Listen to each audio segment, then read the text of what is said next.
জীবনে ঠকলেও কাউকে কখনো ঠকিও না। অন্যকে ঠকিয়ে তুমি জিতে যাবে, সেটা হয় নাকি? কাউকে ঠকালেই তোমাকেও ঠকতে হবে। যে ঠকায় সেও ঠকে। তুমি একজনকে ঠকাও, তোমাকে বাকিরা ঠকায়। তুমি যাদের কাঁদাও, তারা আবার যাদের কাঁদায়। এইভাবে ঘুরে ফিরে কান্না একদিন তোমার দিকেই ফিরবে। ঠকিয়ে কেউ না ঠকে পার পায় না। মানুষ ক্ষমা করতে পারে, কিন্তু প্রকৃতির রীতিনীতি ক্ষমা করে না। প্রকৃতির নিজস্ব নীতি আছে, যতটুকু ভেজাবে ততটুকুই ভিজবে। কারো সুখ শান্তি কেড়ে নিয়ে, কারো স্বপ্ন ভেঙে দিয়ে কেউ আত্মিক প্রশান্তি পায় না। তুমি আজ ঠকালেও কাল ঠকবে। পাপের একাংশ পৃথিবীতেই ভোগ করতে হবে। কাউকে ঠকিয়ে কেউ পার পায়নি। দীর্ঘশ্বাসের গভীরতায় আবার শক্তি থাকে। অভিশাপ বিনিময়হীন যায় না। কারো চোখের জল যদি তোমার নাম লেখা থাকে, কারো বুক ভাঙার দায় যদি তোমার হয়, তবে তোমাকেও কাঁদতে হবে। ব্যথা পেতে হবে আরও অধিক। সাময়িক বিজয় মিছিল করা গেলেও ধ্বংস ঠেকানো যাবে না। যে তুমি ক্ষতি করেছ, তার চেয়েও বেশি ক্ষতি সারা জীবন বয়ে বেড়াতে হবে। প্রকৃতি প্রতিশোধ নিতে জানে, তাকে অনুরোধ জানাতে হয় না।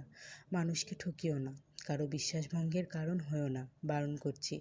মানুষের অভিশাপ আর চোখের পানির চেয়ে বড় কোনো প্রতিশোধের অস্ত্র নেই। কারো স্বপ্ন ভেঙে দিলে তোমার ক্ষতি তখনই শুরু হয়, যখন বুঝতেই পারো না। কাঙ্ক্ষিত গন্তব্যে পৌঁছাতে না পারাটাই প্রকৃত প্রতিশোধ। জীবনে যে সকল ভুলের প্রায়শ্চিত্ত করতে করতে আত্মা হয়ে যায়, তার অন্যতম হলো অন্যকে ঠকানো। মানুষকে জিতিয়ে দাও, নিজে কম নাও, তবুও ধ্বংসের ফাঁদে পা দিও না। কারো ক্ষতি করে কখনো নিজের মেরুদণ্ড গড়ে ওঠে না। হিসেব মেলাতেই হবে। কারো দুর্বলতা জেনে সুযোগ নিও না।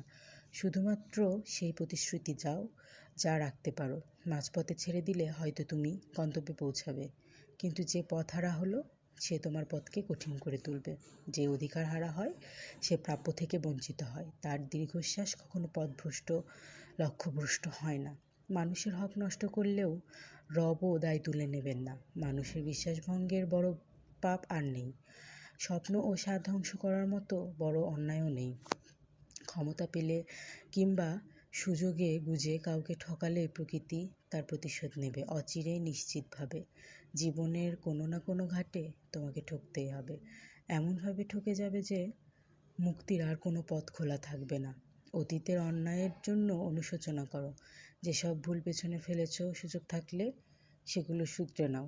প্রয়োজনে ক্ষতিও স্বীকার করো, তবুও আলোর মুখোমুখি দাঁড়াও।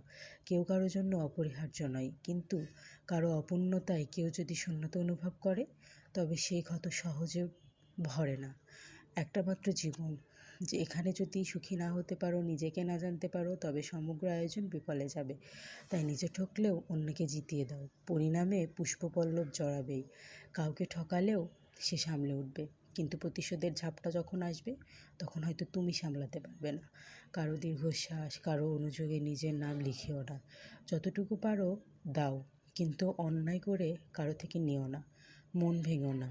মিথ্যা আশ্বাসে কিংবা প্রলোভনে সরিষাতুল্য কেড়ে নিলে পাহাড় সম ক্ষতি তোমার উপর ফিরে আসবে। জীবন সুন্দর, তবে সেই সৌন্দর্য কেবল তখনই যখন তুমি সুন্দর পথে হাঁটো। তুমি সে আলোতে আলোকিত হবে যে আলোর পদাঙ্ক অনুসরণ করেছ। কাউকে এক চিমটি ব্যথা দিলে এক ফালি দুঃখের প্রস্তুতি নাও। দুঃখ তখন উঁচু ঢেউ হয়ে তীব্রভাবে জীবনের উপরে উপচে পড়বে। হারো, তবে হারিও না। জীবনে সর্বত্র জয়ী হতেই হবে এমনটা নয়।